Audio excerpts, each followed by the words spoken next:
할렐루야. 오늘 사순절 두 번째 주일을 맞이해서 기도에 관한 말씀을 같이 나누려고 그럽니다.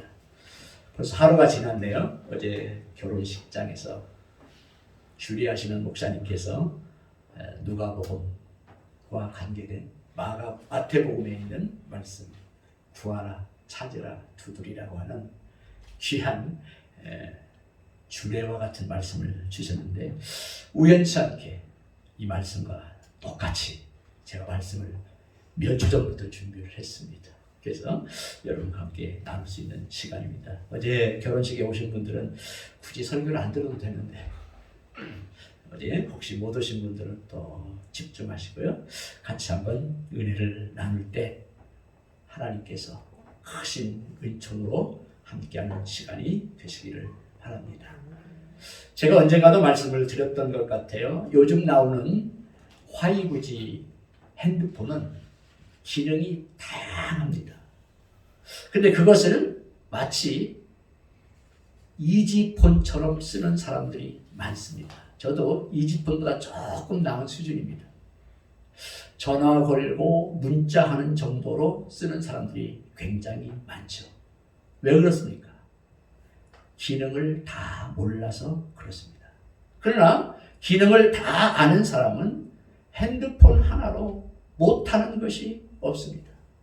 정보를 검색하고 사진, 영상을 편집하고 그림도 그리고 스케줄 관리도 하고 언어 번역도 하고 은행 업무도 다 휴대폰 하나면 다 끝장나지 않습니까? 마태복음 7장 11절과 누가복음 11장 오늘 13절에 보니까 너희가 악한 자라도 좋은 것으로 자식에게 줄 줄 알거든 하물며 하늘에 계신 너희 아버지께서 구하는 자에게 좋은 것, 한번 따라할까요? 성령을 주시지 않겠느냐. 그렇게 말씀합니다. 성령을 말하고 좋은 것이라고 그렇게 말합니다. 그러니까 좋은 것 이꼬로 성령입니다. 하나님이 우리에게 가장 좋은 것을 주셨는데 그것이 바로 성령이라는 거예요. 그런데 성령의 가치와 능력을 많은 성도들이 잘 모른다는 거예요. 우리는 이미 다 성령을 받아서 예수 그리스도를 나의 구주로 영접하고 하나님의 자녀가 되었기 때문에 우리는 모두가 다 성령을 받았습니다. 성령을 다 체험했습니다. 그런데 이 성령의 능력을 사장시키고 살 때가 너무나 많다는 거죠. 마치 핸드폰을 가지고 사용을 못해서 무용지물로 만드는 것처럼 성령의 능력을 받았음에도 불구하고 사용하지 못하는 가장 큰 문제를 우리가 가지고 있습니다. 오늘 본문은 기도를 가르쳐 달라고 하는 제자들의 요구에 예수님은 하나님 나라를 구하는 기도를 가르치면서 끈질기게 기도하면 좋은 것, 성령을 선물로 받을 것이라고 하는 메시지를 전해주는 말씀인 것을 우리가 볼 수가 있습니다. 그러면 오늘 우리가 성령의 능력을 따라 무엇을 구하고 또 어떻게 구하고 또 그렇게 구할 때 하나님께서 저와 여러분들에게 어떠한 기도의 응답을 주시는가. 그래서 이렇게 기도하라고 하는 예수님의 기도를 통해서 저와 여러분들이 기도를 배우시고 1년 동안 기도함으로 말미암아 기도의 응답을 누리는 우리 모든 성도들이 되시기를 바랍니다. 먼저 무엇을 구할 것인가? 무엇을 구할? 오늘 보면 우리가 읽지 않았지만 1절부터 4절에 보면 기도를 가르쳐 주시면서 너희들은 이렇게 기도하라고 하면서 여러분이 손이 잘 아는 주님이 가르쳐 주신 기도가 요약해서 기록되어져 있는 것을 볼 수가 있습니다.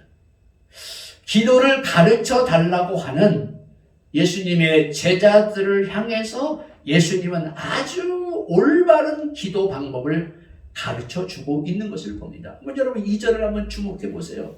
아버지여 이름이 거룩히 여김을 받으시오며 나라가 임하시오며 나의 순종하는 삶을 통해서 하나님이 영광을 받으시고 하나님의 나라가 내 인격과 내 가정과 우리 교회와 또 우리 사회에 이루어지기를 해달라고 하는 그러한 기도를 하라고 하는 것입니다. 아버지의 이름이 거룩히 여김을 받으시오며, 이 기도는요 단순히 하나님을 부르는 주문이 아니에요. 항상 내 곁에 계셨던 아버지 하나님께 나아가는 기도, 거룩하신 하나님 앞에 두렵고 떨리는 마음으로 격없이 존경하는 마음으로 하나님 앞에 나아가서 하늘에 계신 우리 아버지여 이름이 거룩히 여김을 받으시기를 원합니다. 그렇게 기도하는 아름다운 모습을 볼 수가 있습니다. 그러면서 하루 종일 내가 듣는 모든 공간이 하나님의 나라가 임하여 드러나는 삶이 되도록 기도에 우선하라고 하는 그러한 말씀입니다. 마태복음 6장 33절 너희는 먼저 그의 나라와 그의 의를 구하라. 그러면 이 모든 것을 너희에게 더하시리라. 그렇게 말씀하고 계시거든요. 여러분 1년 동안 여러분이 무엇을 구하겠습니까? 연약한 인간으로서 무엇을 구하겠습니까? 먼저 하늘에 계신 우리 아버지의 이름이 욕되지 않고 손상되지 않고 거룩하게 여김을 받을 수 있도록, 또 저와 여러분들의 삶의 모든 현장 가운데 하나님의 나라, 통치, 다스림이 지배할 수 있도록 우리가 기도해야 된다는 거죠. 그러면서 3절에 보니까 뭐라고 말씀하셨냐면 우리에게 날마다 일용할 양식을 주시옵고 우리가 우리에게 죄 지은 모든 사람을 용서하니 우리 죄로 사하여 주시옵고 우리를 시험에 들게 하지 마옵시고 다만 악에서 구하옵소서. 그러니까 우리의 생활에 필요한 3가지 요소를 간구하라고 그렇게 말씀하고 있습니다. 여기 일용할 양식, 여러분들의 삶의 의식주의 문제 아닙니까? 우리의 삶의 문제 아닙니까? 우리의 삶에 깃들여 계신 하나님을 발견할 수 있게 해달라고. 왜? 의식주의 모든 문제를 통해서 하나님께서 공급하시는 모습을 통해서 우리가 거기서 필요를 배우게 되기 때문에 우리는 삶의 모든 영역에서 하루하루를 채워주시는 하나님을 의지하는 삶을 살아야 됩니다. 그래서 우리는 일용할 양식을 매일 구하는 것입니다. 이스라엘 백성들이 출애굽해서 가나안 땅을 향해 갈 때 만나와 메추라기를 주실 때 하루하루에 필요한 걸 줬어요. 매일매일 필요한 걸 줬어요. 그러니까 우리는 일용할 양식을 구함으로 우리의 모든 의식주의 문제를 해결하시고 공급해 주시는 그 하나님을 경험해야 된다는 거죠. 굉장히 중요한 말씀입니다. 그래서 일용할 양식. 그래서 여러분들의 의식주에 필요한 일용할 양식뿐만 아니라 제가 여러분들에게 굉장히 많이 강조하는 하루하루의 영적인 양식, 매일 양식, 말씀 주신 것을 묵상하고 묵상된 말씀을 가지고 기도하는 일용할 양식을 우리가 구할 뿐만 아니라 주님께서 우리를 용서해 주신 것처럼 다른 사람도 용서할 수 있는 용서도 구해야 되고 특별히 여기 보호하신 시험에 들지 않게 기도하라고 하는 그런 말씀을 하고 있는 것을, 시험은 유혹을 말합니다. 템테이션. 제가 언젠가도 말씀을 드렸죠. 화장품 가운데 템테이션이라고 유혹이라는 뜻입니다. 얼마나 화장품 냄새가 우리를 유혹합니까? 저도 어제 오랜만에 한번 메이크업을 받아봤는데 제 태어나서 처음입니다. 화장품 냄새가 아주 사람 이상하게 만들더라고요. 템테이션, 금입니다. 템테이션, 유혹이라는 것입니다. 그러니까 우리가 살아가다 보면 유혹이 많아요. 시험이 많아요. 그러한 시험 가운데 영적인 그러한 모든 전투 가운데 승리할 수 있도록 기도하라. 그래서 일용할 양식, 용서함 또한 하나님의 보호하심을 날마다 우리가 기도하고 간구해야 된다고 하는 그런 말씀을 하고 있는 것을 볼 수가 있습니다.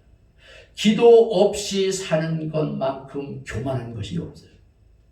기도 없이 우리는 살 만큼 위태롭지 않은 삶이 없다는 거예요. 그러니까 위태롭기도 하고 우리가 순간순간 교만해지기 쉽기 때문에 우리는 기도해야 된다.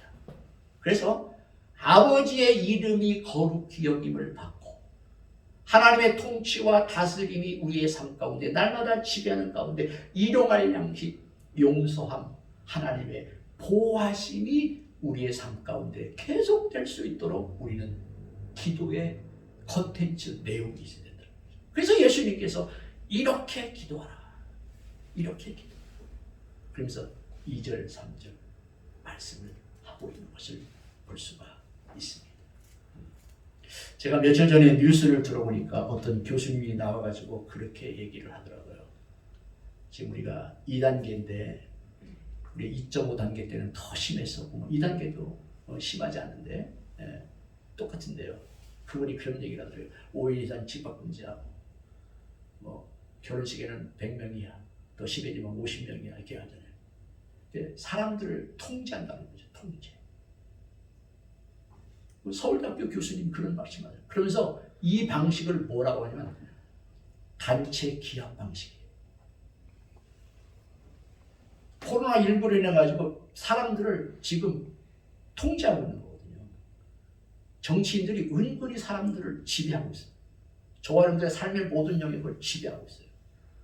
물론 이제 코로나19가 확장되지 않도록 하기 위해서 그렇게 하긴 합니다. 좋은 점도 있어요. 근데 이게 너무 심하다 보니까 자영업자들이 부도가 나는 거예요. 사업이 안 되는 거예요. 상공, 소상공인들이 굉장히 힘든 거예요. 어느 정도 통제는 됐지만 사업이 안 되는 거예요. 그래서 굉장히 어려운 상황에 있는 것을 볼 수가 있습니다. 우리 사랑하는 성도들, 1년 동안 사실 때 여러분들의 가정, 직장, 사업장, 삶의 모든 영역들이 하나님의 이름의 거룩하심이 지배하고 통제하고 다스림을 받을 수 있도록 기도하고 간구하는 우리 성도 여러분이 되시기를 바랍니다. 그러면 하나님께서 일용할 양식도 공급해 주시고 모든 필요한 것들을 다 공급해 주신다고 하는 말씀입니다. 매일 성경을 통해서 누가복음 있게 묵상을 하다가 이 말씀을 보면서 충격을 받았어요. 제가 하나님 나라에 대해서 굉장히 많이 얘기했잖아요. 통제. 근데 예수님이 가르쳐준 기도 가운데 핵심이 하나님의 통제, 다스림과 통치. 우리가 아무리 신앙생활하고 여러분들의 삶의 삶 속에 산다 할지라도 하나님의 통치와 다스림이 우리 가운데 살아있지 않으면 신앙생활을 잘못합니다. 그래서 우리는 하나님의 통치와 다스림이 우리 가운데 매일 지속될 수 있도록 간구하시는 가운데 기도하는 우리 성도 여러분이 되시기를 바랍니다. 두 번째는 5절부터 8절에 보니까 이스라엘 사람들은요, 한 동네에 타지에서 사람이 이렇게 오면은 아마 어느 집을 찾아가서 자기의 그 양식을 구할 때 그 집만 책임이 있는 게 아니고 그 지역 마을 전체가 책임이 있는 겁니다. 그래서 오늘 본문에 보면 어떤 사람이 와가지고 양식을 구하는데 자기 집에 막 가난해가지고 먹을 양식이 없었던 것 같아요. 그래서 이 친구가 자기 친구네 집에 가가지고 이미 밤이 돼서 잠자리에 들어갔는데 가가지고 떡 3덩이를 구하거든요. 근데 이 떡 3덩이를 구하는 사람에게 번거롭지만 귀찮지만